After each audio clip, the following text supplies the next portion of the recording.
हरे कृष्णा। ओम नमो भगवते वासुदेवाय। ओम नमो भगवते वासुदेवाय। ओम नमो भगवते वासुदेवाय। ओम अज्ञानतिमिरान्धस्य ज्ञानाञ्जनशलाकया चक्षुरुन्मीलितं येन तस्मै श्रीगुरवे नमः। नमो विष्णुपादाय कृष्णप्रेष्ठाय भूतले श्रीमते भक्तिवेदान्त स्वामिनिधि नामिने। नमस्ते सारस्वते देवे गौरवाणी प्रचारिणे निर्विशेष शून्यवादी पाश्चात्य देशधारिणे। जय श्री कृष्ण चैतन्य प्रभु नित्यानंद श्री अद्वैत गदाधर श्रीवासादि गौर भक्त वृंद। हरे कृष्ण कृष्ण कृष्ण हरे हरे, हरे राम राम राम हरे हरे। ഹരേ കൃഷ്ണ. ശ്രീ ശ്രീ രാധാ ഗോവിന്ദ് ടെമ്പിൾ ഇസ്കോൺ മാംഗ്ലൂരിന്റെ ഭഗവത്ഗീത ക്ലാസ്സിലേക്ക് എല്ലാവർക്കും സ്വാഗതം. ഹരേ കൃഷ്ണ. എല്ലാവർക്കും പ്രണാമം. ഹരേ കൃഷ്ണ. അപ്പൊ നമ്മളിന്ന് 4-ാമത്തെ അധ്യായത്തിന്റെ 2-ാമത്തെ ഭാഗം എടുക്കണം അല്ലെ?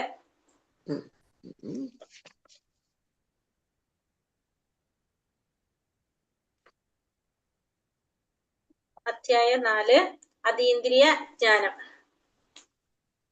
ഇതില് എത്ര ശ്ലോകം വരെ നമ്മൾ എടുത്തിട്ടുണ്ടായിരുന്നു? 20 ആണോ? 21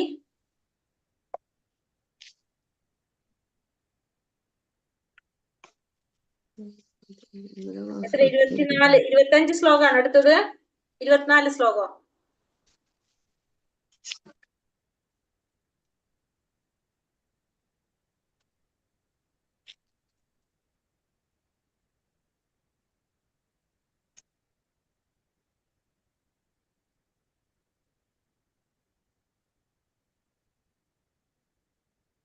തൊട്ട് നമുക്ക് എടുക്കാം.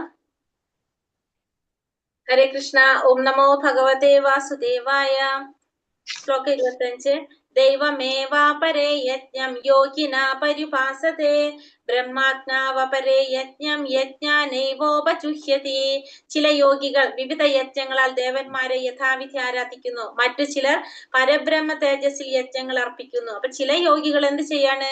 വിവിധ യജ്ഞങ്ങൾ കൊണ്ട് ദേവന്മാരെ യഥാവിധി ആരാധിക്കുകയാണ് ചെയ്യുന്നത്. മറ്റു ചിലരാണെങ്കിലോ പരബ്രഹ്മ തേജസ്സില് യജ്ഞങ്ങൾ അർപ്പിക്കുകയാണ് ചെയ്യുന്നത്. അപ്പൊ ചിലവര് പലതരത്തിലുള്ള യജ്ഞങ്ങൾ ചെയ്തുകൊണ്ട് ദേവന്മാരെ ആരാധിക്കും. ചിലവരാണെങ്കിലോ പരബ്രഹ്മ തേജസ്സില്, ആ പരബ്രഹ്മത്തിൽ, അതായത് ഭഗവാന്റെ ആ ബ്രഹ്മജ്യോതിയില് യജ്ഞങ്ങൾ അർപ്പിക്കുകയാണ് ചിലര് ചെയ്യുന്നത്.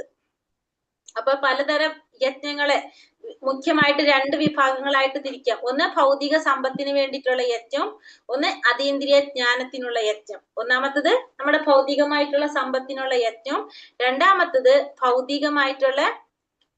ഒന്ന് ഭൗതിക സമ്പത്തിനായിട്ടുള്ള യജ്ഞം, രണ്ടാമത്തത് അതീന്ദ്രിയമായ ജ്ഞാനത്തിനുള്ള യജ്ഞം. കൃഷ്ണാവബോധമുള്ളവർ തങ്ങളുടെ സർവ്വ ഭൗതിക സമ്പത്തും ഭഗവത് പ്രീതിക്ക് വേണ്ടി അർപ്പിക്കും. അപ്പൊ കൃഷ്ണാവബോധത്തിലുള്ളവർ എന്ത് ചെയ്യും? തങ്ങളുടെ സർവ്വ വിധത്തിലുള്ള ഭൗതിക സമ്പത്തും ഭഗവാന്റെ പ്രീതിക്ക് വേണ്ടിയിട്ട് അർപ്പിച്ചുകൊണ്ടേയിരിക്കും. ശ്രോതാദീനീന്ദ്രിയാണ്യന്യ സംയമാഗ്നിഷു ജുഹതി ശബ്ദാദീൻ വിഷയാനന്യ ഇന്ദ്രിയാഗ്നിഷു ജുഹതി. ചിലർ, അതായത് കറകളഞ്ഞ ബ്രഹ്മചാരികൾ എന്ത് ചെയ്യും?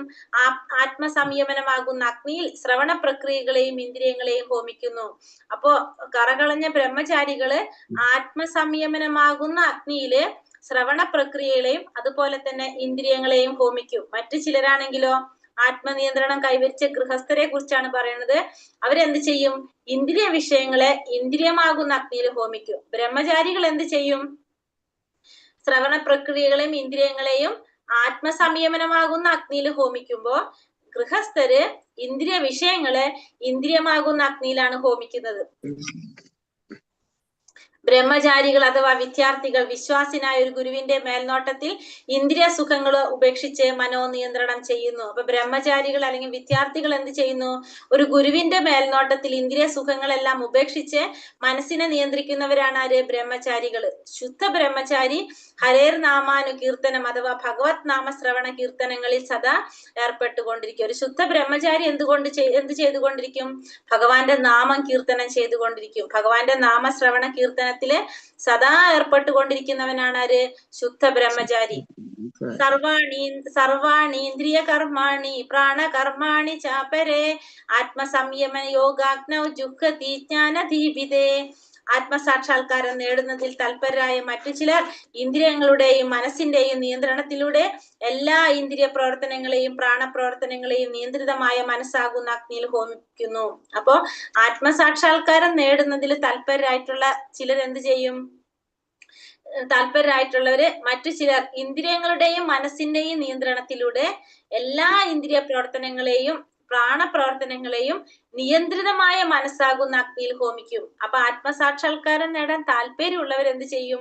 ഇന്ദ്രിയത്തിന്റെയും മനസ്സിന്റെയും, അതായത് എല്ലാ ഇന്ദ്രിയ പ്രവർത്തനങ്ങളും അല്ലെങ്കിൽ പ്രാണപ്രവർത്തനങ്ങളും എല്ലാതും എന്തിൽ ഹോമിക്കും?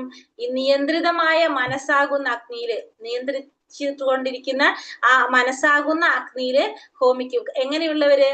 ആത്മസാക്ഷാത്കാരം നേടാനായിട്ട് ആഗ്രഹിക്കുന്നവര്. പതഞ്ജലിയുടെ യോഗ പദ്ധതിയാണ് ഇവിടെ സൂചിപ്പിക്കുന്നത്. അപ്പോ ഈ മനസ്സിൽ നിയന്ത്രിതമായ മനസ്സിലേക്ക് ഇതൊക്കെ ഹോമിക്കുന്നത് ആരെയാണ് ഉദ്ദേശിക്കുന്നത്? പതഞ്ജലിയുടെ യോഗ പദ്ധതിയെ കുറിച്ചാണ് ഇവിടെ പറയുന്നത്. അപ്പൊ ഇന്ദ്രിയ സുഖത്തിന് ആകൃഷ്ടനായിരിക്കുമ്പോ ആത്മാവിനെ നമ്മൾ എന്ത് പറയും? പരാഗാത്മാവ് എന്ന് വിളിക്കും. ഇന്ദ്രിയ സുഖങ്ങളിൽ നിന്ന് പിന്തിരിയുമ്പോൾ നമ്മൾ അതിനെന്ത് പറയും?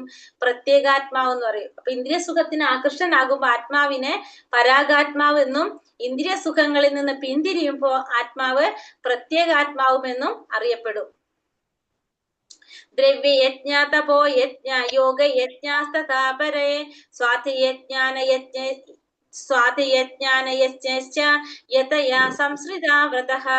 സ്വയം പ്രതിജ്ഞാബദ്ധരായി ചിലർ തങ്ങൾക്കുള്ളതെല്ലാം ത്യജിച്ച് ബോധദീപ്തരാവുകയും മറ്റു ചിലർ കഠിനമായ തപശ്ചര്യകൾ അനുഷ്ഠിച്ചും അഷ്ടാംഗ യോഗ പരിശീലനത്താലും അതീന്ദ്രിയ ജ്ഞാന പുരോഗതിക്കായുള്ള വേദാധ്യായനത്താലും ഈ അവസ്ഥ കൈവരിക്കുന്നു. അപ്പൊ ചിലരെന്താ ചെയ്യുന്നത്? ഇവിടെ സ്വയം പ്രതിജ്ഞാബദ്ധരായിട്ട് ചിലര് തങ്ങൾക്കുള്ളതെല്ലാം ത്യജിച്ച് ബോധദീപ്തരാകുന്നു. അപ്പൊ ചിലരെന്താ ചെയ്യുന്നത്? തങ്ങൾക്കുള്ളെല്ലാം ത്യജിക്കുന്നു. അതാണ് ഇവിടെ പറഞ്ഞ ദ്രവ്യയജ്ഞം.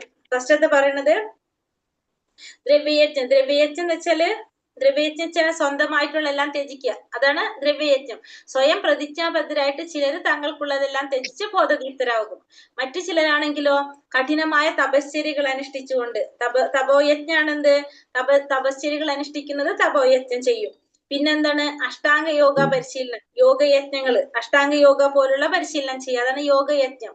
പിന്നെ അതീന്ദ്രിയ ജ്ഞാന പുരോഗതിക്കായുള്ള വേദാധ്യായനം, അതാണ് എന്ത്? ജ്ഞാനയജ്ഞം. വേദപഠനം, ആധ്യാത്മിക പുരോഗതിയൊക്കെ നോക്കുന്നത് എന്താണ്? ജ്ഞാനയജ്ഞം. അപ്പൊ ഈ യജ്ഞങ്ങള് ചെയ്ത് വേദാധ്യായനത്തിലും ഈ അവസ്ഥ കൈവരിക്കാനായിട്ട് സാധിക്കും. സ്വയം പ്രതിജ്ഞാബദ്ധരായിട്ടുള്ള ചില ഇത്തരത്തിലുള്ള യജ്ഞങ്ങളിലൂടെയും ഈ അവസ്ഥ കൈവരിക്കാനായിട്ട് സാധിക്കും. അപ്പോ യജ്ഞങ്ങൾ പറഞ്ഞതൊക്കെയാണ്: ദ്രവ്യമയ യജ്ഞം, തപോമയ യജ്ഞം, യോഗയജ്ഞം, സ്വാധ്യായ യജ്ഞം. ദ്രവ്യമയം എന്ന് വെച്ചാല് ഭൗതികമായിട്ട് നമ്മുടെ കൈവശമുള്ളതെല്ലാം ത്യജിക്കുന്നതാണ് ദ്രവ്യമയം. തപോമയം എന്ന് വെച്ചാല് തപശ്ചര്യകളൊക്കെ അനുഷ്ഠിക്കുന്നത്. യോഗയജ്ഞം യോഗാനുഷ്ഠാനം ചെയ്യുന്നത്. സ്വാധ്യായ യജ്ഞം വേദശാസ്ത്രങ്ങളൊക്കെ പഠിക്കുന്നത്. അപ്പൊ കൃഷ്ണാവബോധം എന്ന് പറയുന്നത് എന്താണ്? ഈ നേരിട്ടുള്ള ഭഗവത് സേവനമായതുകൊണ്ട് തന്നെ ഇതിൽ നിന്നെല്ലാം വ്യത്യസ്തമാണ് എന്ത്? കൃഷ്ണാവബോധം എന്ന് പറയുന്നത്. അപ്പൊ ഈ യജ്ഞങ്ങളിലൂടെയും എന്ത് ചെയ്യാൻ ശ്രമിക്കാണ്? ഈ യജ്ഞത്തിലൂടെ ഈ അവസ്ഥയിലേക്ക് കൈവരിക്കാനായിട്ട് സാധിക്കും. പക്ഷെ ഇതിനെല്ലാം വ്യത്യസ്തമായിട്ടുള്ളതാണ് എന്ത്? കൃഷ്ണാവബോധം എന്ന് പറയുന്നത്.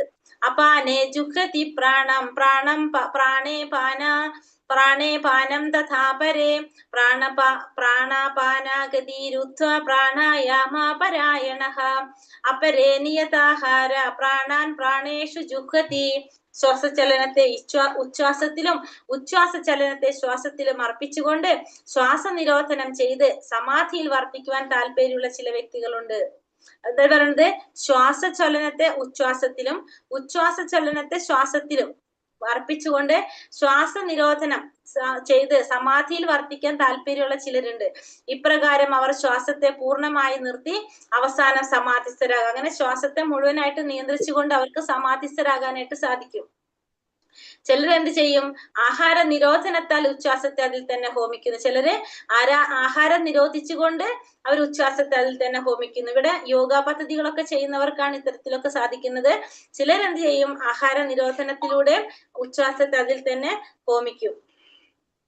കൃഷ്ണാവബോധം വന്ന ഒരാൾക്കാകട്ടെ എപ്പോഴും അതീന്ദ്രിയ ഭഗവത് സേവനത്തിൽ മുഴുകിയിരിക്കാൻ സ്വാഭാവികമായി തന്നെ ഇന്ദ്രിയ നിയന്ത്രണം സാധിക്കുന്നു. അപ്പൊ കൃഷ്ണാവബോധം വന്ന ഒരു വ്യക്തിക്ക് എന്താണ്, എപ്പോഴും അതീന്ദ്രിയ ഭാവത്തിലാണ്. അതുകൊണ്ട് തന്നെ അതീന്ദ്രിയമായ ഭഗവത് സേവനത്തിൽ മുഴുകിയിരിക്കുന്നത് കൊണ്ട് സ്വാഭാവികമായിട്ടും എന്തുണ്ടാവും, ഇന്ദ്രിയ നിയന്ത്രണം ഉണ്ടായിരിക്കും. ജീവിതാവസാനത്തിൽ കൃഷ്ണന്റെ അതീന്ദ്രിയ തലത്തിൽ സ്വാഭാവികമായിട്ടും അയാൾക്ക് എത്തിച്ചേരാനായിട്ട് സാധിക്കും. ആ നിലയ്ക്ക് തന്റെ ഇഹജീവിതം വർദ്ധിപ്പിക്കാൻ ആരാഗ്രഹിക്കുന്നില്ല? ഒരു ഭക്തൻ ഒരിക്കലും ആഗ്രഹിക്കുന്നില്ല. അപ്പൊ ജീവിതത്തിന്റെ അവസാനം അതീന്ദ്രിയ തലത്തിലേക്ക് എത്തിച്ചേരാനായിട്ട് സാധിക്കുന്നത് കൊണ്ട് തന്നെ ഒരു ഭക്തൻ ഒരിക്കലും എന്താഗ്രഹിക്കുന്നില്ല? അവിടെ തന്റെ ജീവിതം ദീർഘിപ്പിക്കാനായിട്ട്, ഈ ഇഹലോകത്തില് ദീർഘിപ്പിക്കാനായിട്ട് ശ്രമിക്കുന്നില്ല. സർവേ പ്രത്യയജ്ഞവിധോ യജ്ഞാക്ഷാപിത കൽമഷഃ യജ്ഞശിഷ്ടാമൃതോ ഭുജോ യാന്തി ബ്രഹ്മ സനാതനം. യജ്ഞോദ്ദേശം ഗ്രഹിച്ചവരും യജ്ഞത്താൽ പാപ പ്രതികരണങ്ങൾ നീങ്ങിയവരുമാണ് ഈ യോഗികളെല്ലാം തന്നെ. അപ്പൊ ഈ യോഗികളെല്ലാം എങ്ങനെയുള്ളവരാണ്? യജ്ഞത്തിന്റെ ഉദ്ദേശം ഗ്രഹിച്ചവരാണ്. യജ്ഞം കൊണ്ട് എല്ലാ പാപപ്രതികരണങ്ങളും നീങ്ങിയിട്ടുള്ളവരുമാണ് അവർ. യജ്ഞഫലങ്ങളുടെ അമൃതം നുകരാൻ അവർ പരമമായ സനാതന വ്യാമത്തിലേക്ക് മുന്നേറുന്നു. ഇപ്പൊ ഈ യജ്ഞത്തിന്റെ ആ ഫലങ്ങളുടെ അമൃതം നുകരാൻ വേണ്ടിയിട്ട് ഇവരെന്ത് ചെയ്യും? പരമമായിട്ടുള്ള ആ സനാതന വ്യോമത്തിലേക്ക്, വൈകുണ്ഠ ലോകങ്ങളിലേക്ക് അല്ലെങ്കിൽ ആത്മീയ ലോകങ്ങളിലേക്ക് മുന്നേറാനായിട്ട് ഇവർക്ക് സാധിക്കും. ഇത് ഇവരെ പല വിധത്തിലുള്ള യജ്ഞങ്ങളെ പറ്റി വിവരിച്ചതിൽ നിന്ന് അവയുടെ എല്ലാ ലക്ഷ്യവും ഇന്ദ്രിയ നിയന്ത്രണമാണെന്ന് മനസ്സിലാക്കുക. അപ്പൊ നമുക്ക് ഇതിൽ നിന്ന് എന്താ മനസ്സിലായത്? എല്ലാ യജ്ഞങ്ങളുടെയും എല്ലാത്തിന്റെയും ലക്ഷ്യം എന്ത് തന്നെയാണ്? ഇന്ദ്രിയങ്ങളെ നിയന്ത്രിക്കുക എന്നുള്ളതാണെന്നും കൂടി നമുക്ക് മനസ്സിലാക്കാനായിട്ട് സാധിക്കും. നായം ലോകോസ്തി യജ്ഞസ്യ കുതോന്യ കുരു സത്തമ. ഗുരുതശ്രേഷ്ഠ, യജ്ഞം അനുഷ്ഠിക്കാതെ ആർക്കും ഈ ലോകത്തിൽ നിന്ന് സന്തുഷ്ടിയോടെ ജീവിക്കാൻ സാധിക്കില്ല. പിന്നെയല്ലേ പരലോകത്തില്. അപ്പോ യജ്ഞം അനുഷ്ഠിക്കാതെ ആർക്കും എന്ത് സാധിക്കില്ല? ഈ ലോകത്തില് സന്തുഷ്ടിയോടെ ജീവിക്കാനായിട്ട് ആർക്കും സാധിക്കില്ല. അപ്പൊ പിന്നെ ഈ ലോകത്ത് സാധിക്കുന്നില്ലെങ്കിൽ പിന്നെ പരലോകത്തിൽ സാധിക്കുമെന്നാണ് ചോദിക്കുന്നത്. അപ്പൊ യജ്ഞങ്ങൾ അനുഷ്ഠിക്കാതെ ആർക്കും സാധിക്കില്ല. അപ്പൊ ഭൗതിക ജീവിതത്തിലെ എല്ലാ പ്രശ്നങ്ങൾക്കും പരിഹാരം എന്താണ്? കൃഷ്ണാവബോധമാണ് ഭൗതിക ജീവിതത്തിലെ എല്ലാ പ്രശ്നങ്ങൾക്കും ഉള്ള പരിഹാര മാർഗം. ഏവം ബഹുവിധ യജ്ഞം വിദധ ബ്രഹ്മണോ മുഖേ കർമ്മജാൻ വിത്തി താൻ സർവ ഏവം ജ്ഞാത്വോ വിമോക്ഷ്യസേ. പല വിധത്തിലുള്ള ഈ യജ്ഞങ്ങളെല്ലാം വേദസമ്മതങ്ങളാണ്. അപ്പൊ ഈ യജ്ഞങ്ങളെല്ലാം എന്താണ്? വേദസമ്മതങ്ങളാണ് ഈ യജ്ഞങ്ങളെല്ലാം തന്നെ. വേദത്തിൽ പറഞ്ഞിരിക്കുന്നത് തന്നെയാണ് ഈ യജ്ഞങ്ങളെല്ലാം തന്നെ. ഇവ എല്ലാം വിവിധ കർമ്മങ്ങളിൽ നിന്നുള്ളവരായതാണ്. അപ്പൊ ഇതെല്ലാം എങ്ങനെയാണ്? വിവിധ കർമ്മങ്ങളിൽ നിന്ന് ഉളവായിട്ടുള്ളതാണ് ഈ വേദങ്ങളെല്ലാം തന്നെ.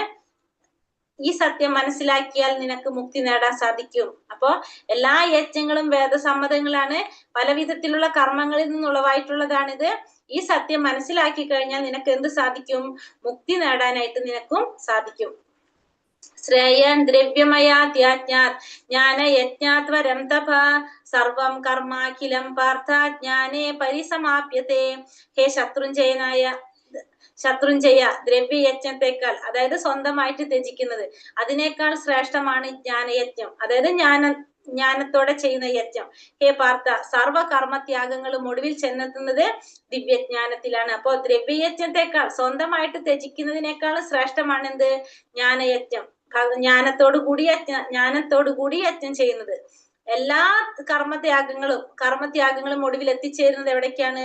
ദിവ്യയജ്ഞത്തിലാണ്, ദിവ്യജ്ഞാനത്തിലാണ്. ഭഗവാനെ ദിവ്യജ്ഞാനം എന്ന് വെച്ചാൽ അതാണ് പരമസത്യം. ആ പരമമായ ജ്ഞാനം, അതിലേക്കാണ് എല്ലാ എല്ലാ കർമ്മത്യാഗങ്ങളും എത്തിച്ചേരുന്നത് ആ ദിവ്യജ്ഞാനത്തിലേക്ക് തന്നെയാണ്. പൂർണ്ണജ്ഞാനത്തിൽ എത്തിച്ചേരുകയും ലൗകിക ദുരിതങ്ങളിൽ നിന്ന് മോചനം നേടുകയും അവസാനം അതീന്ദ്രിയ പ്രേമത്തോടെയുള്ള ഭഗവത് സേവനത്തിൽ മുഴുകുകയുമാണ് എല്ലാ യജ്ഞങ്ങളുടെയും ഉദ്ദേശം. അപ്പൊ എല്ലാ യജ്ഞങ്ങളുടെയും ഉദ്ദേശം എന്താണ്?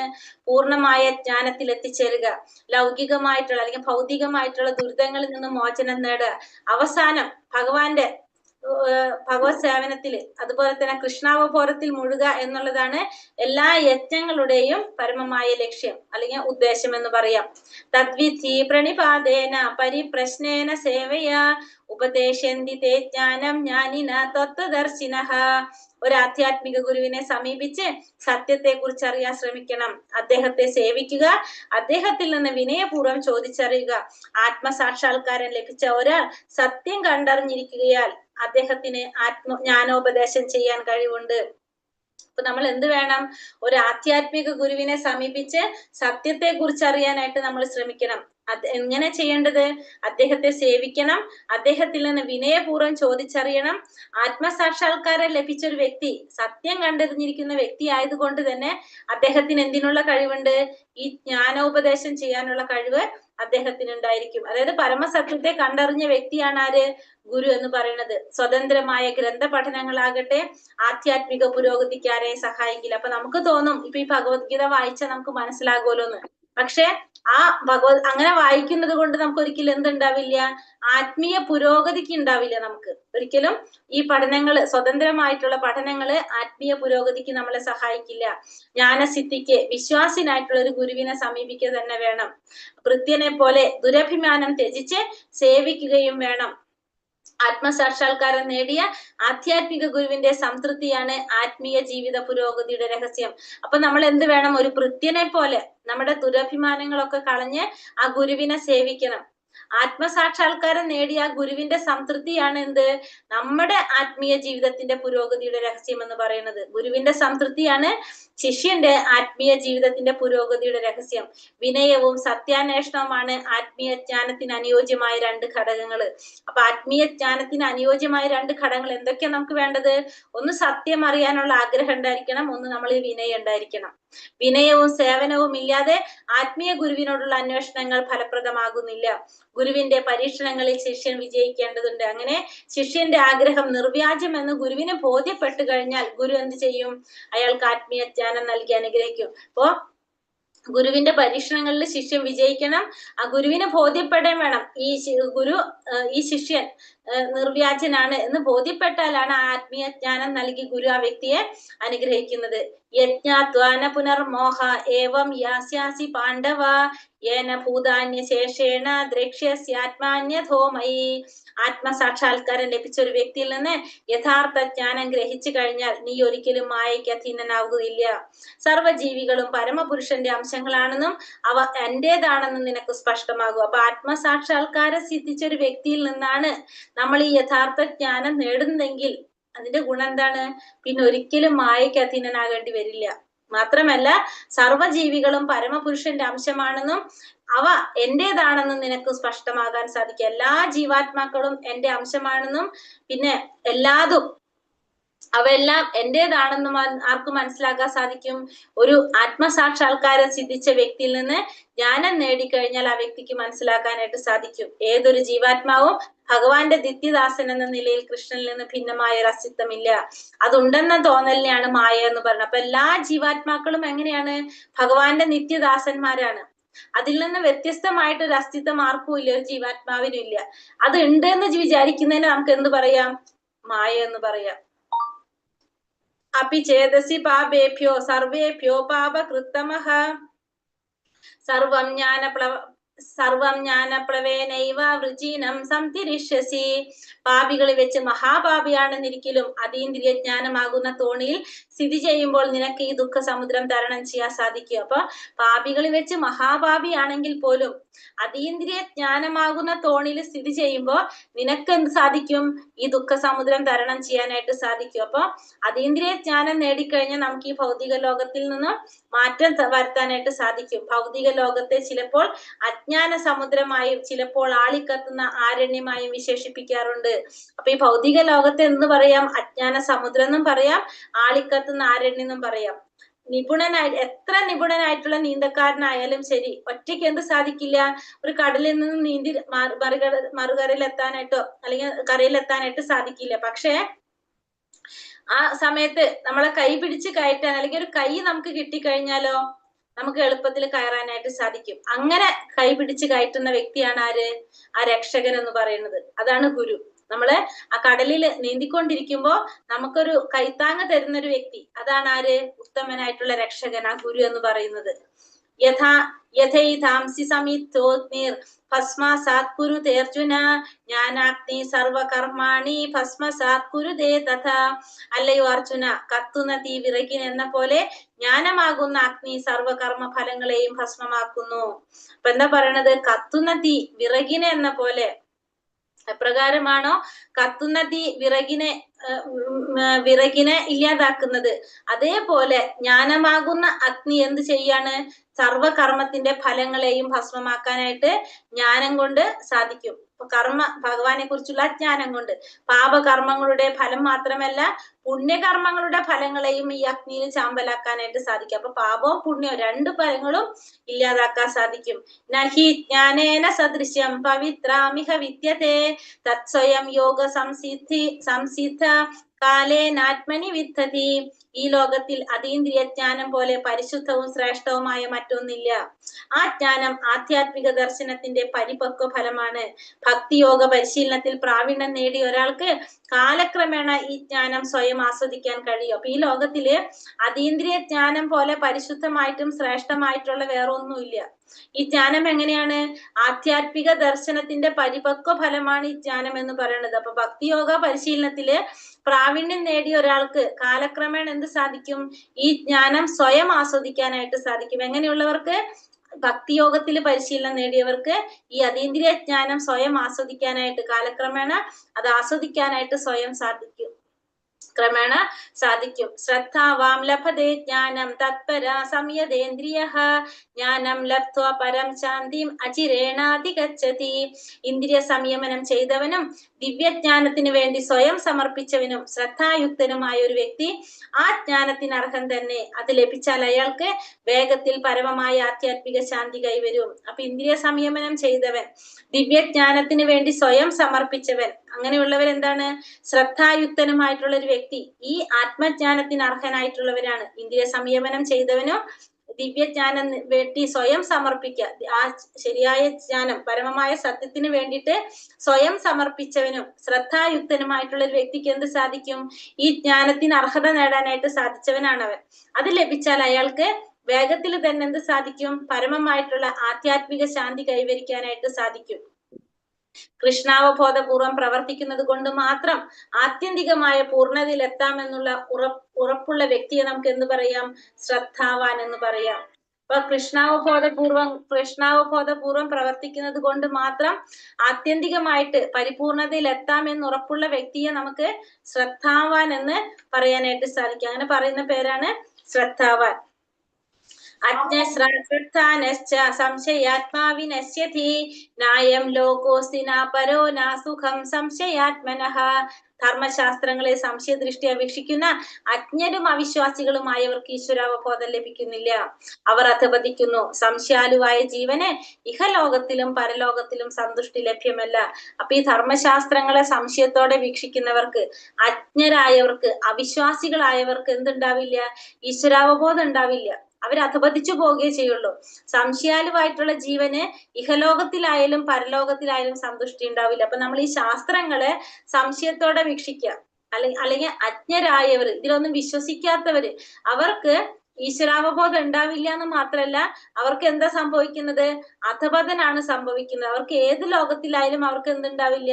സന്തുഷ്ടി ഉണ്ടാവില്ല. യോഗ സന്യസ്ത കർമാണാം ജ്ഞാന സംഛിന്ന സംശയം ആത്മവന്തം ന കർമാണി നിബധന്തി ധനഞ്ജയ. അല്ലയോ ധനഞ്ജയ, തന്റെ കർമ്മഫലങ്ങൾ ത്യജിച്ച് ഭക്തിയുടെ സേവനത്തിൽ ഏർപ്പെടുന്നവൻ ആധ്യാത്മിക ജ്ഞാനത്താൽ സംശയങ്ങളെല്ലാം നീങ്ങി യഥാർത്ഥ ആത്മാവിൽ സ്ഥിതി ചെയ്യുന്നു.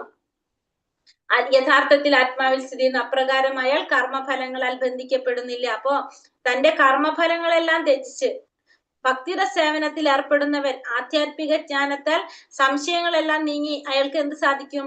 യഥാർത്ഥത്തിൽ ആത്മാവിൽ സ്ഥിതി ചെയ്യാൻ സാധിക്കും. എങ്ങനെയുള്ള വ്യക്തിക്കാണ്? കർമ്മത്തിന്റെ ഫലങ്ങൾ ത്യജിച്ച വ്യക്തിക്ക്. അപ്രകാരം അയാൾക്ക് എന്തുണ്ടാവില്ല? കർമ്മത്തിന്റെ ഫലങ്ങൾ അയാളെ ബന്ധിക്കപ്പെടുന്നില്ല. കാരണം അത് ഓൾറെഡി ത്യജിച്ച വ്യക്തിയാണ് അദ്ദേഹം.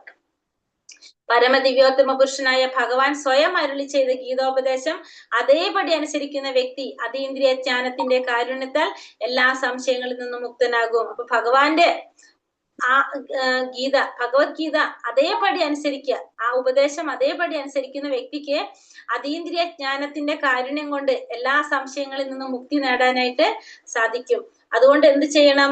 തസ്മാദജ്ഞാന സംഭൂതം ഹൃദസഞ്ജാനാസിനാത്മനഃ ചിത്വൈനം സംശയം യോഗം അത്തിഷ്ഠോത്തിഷ്ഠ ഭാരത. അതുകൊണ്ട് അജ്ഞാനത്താൽ നിനക്കുണ്ടായ സംശയങ്ങളെ ജ്ഞാനത്തിന്റെ വാളുകൊണ്ട് അറുത്ത് യോഗാനിഷ്ഠനായി എഴുന്നേൽക്കൂ ഭാരത, യുദ്ധം ചെയ്യും. അതുകൊണ്ട് നീ എന്ത് ചെയ്യാ? അജ്ഞാനം കൊണ്ട് നിനക്കുണ്ടായ സംശയങ്ങളെ ജ്ഞാനത്തിന്റെ വാളുകൊണ്ട് അറുത്ത് യോഗാനിഷ്ഠനായിട്ട് എഴുന്നേൽക്കൂ ഭാരത, യുദ്ധം ചെയ്യൂ എന്നാണ് ഇവിടെ ഭഗവാൻ അർജുനനോട് പറയുന്നത്. ജീവസത്തയുടെ സർവകാലികമായ പ്രവർത്തനം അഥവാ സനാതന യോഗം എന്നാണ് ഈ അധ്യായത്തിൽ പ്രസ്താവിക്കപ്പെട്ട യോഗാ പദ്ധതിയുടെ പേര്. അപ്പോൾ ഇവിടെ യോഗാ പദ്ധതിയെ കുറിച്ച് പറഞ്ഞത്. ഇനി വരുന്നുണ്ട് ഒരു അധ്യായത്തില് നമ്മളെ യോഗാ പദ്ധതികള്. ജീവസത്തയുടെ സാർവകാലികമായ പ്രവർത്തനം അല്ലെങ്കിൽ സനാതന യോഗം എന്നാണ് ഈ അധ്യായത്തില് പ്രസ്താവിക്കപ്പെട്ട യോഗാ പദ്ധതിയുടെ പേര്. വ്യക്തിപരമായ നേട്ടങ്ങൾക്ക് വേണ്ടി മറ്റുള്ളവരെ വഴിതെറ്റിക്കുന്ന സ്വാർത്ഥ താല്പര്യരെ സൂക്ഷിക്കുക. അപ്പൊ വ്യക്തിപരമായിട്ടുള്ള നേട്ടങ്ങൾക്ക് വേണ്ടി മറ്റുള്ളവരെ വഴിതെറ്റിക്കുന്ന സ്വാർത്ഥ താല്പര്യരെ സൂക്ഷിക്കുക. ഭഗവാൻ നിശ്ചയമായിട്ടും ആര് തന്നെയാണ്? പരമപുരുഷൻ തന്നെയാണ്. ഭഗവാന്റെ പ്രവർത്തനങ്ങൾ എങ്ങനെയാണ്? അതീന്ദ്രിയങ്ങളായിട്ടുള്ളതാണ്.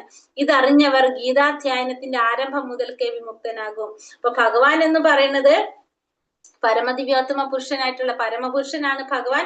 ഭഗവാന്റെ പ്രവർത്തനങ്ങളെല്ലാം തന്നെ അതീന്ദ്രിയങ്ങളാണെന്ന് മനസ്സിലാക്കുന്നവർക്ക് ആരംഭം മുതൽക്ക് തന്നെ എന്ത് സാധിക്കും? അവർക്ക് ഗീതാ പഠനത്തിന്റെ ആരംഭം മുതൽക്ക് തന്നെ വിമുക്തനാകാനായിട്ട് അവർക്ക് സാധിക്കും. ഹരേ കൃഷ്ണ കൃഷ്ണ കൃഷ്ണ ഹരേ ഹരേ, ഹരേ രാമ രാമ രാമ ഹരേ ഹരേ. വഞ്ചാകൽപതരൂപേശ്ച കൃപാ സിന്ധോഭ്യേവ ച പതിത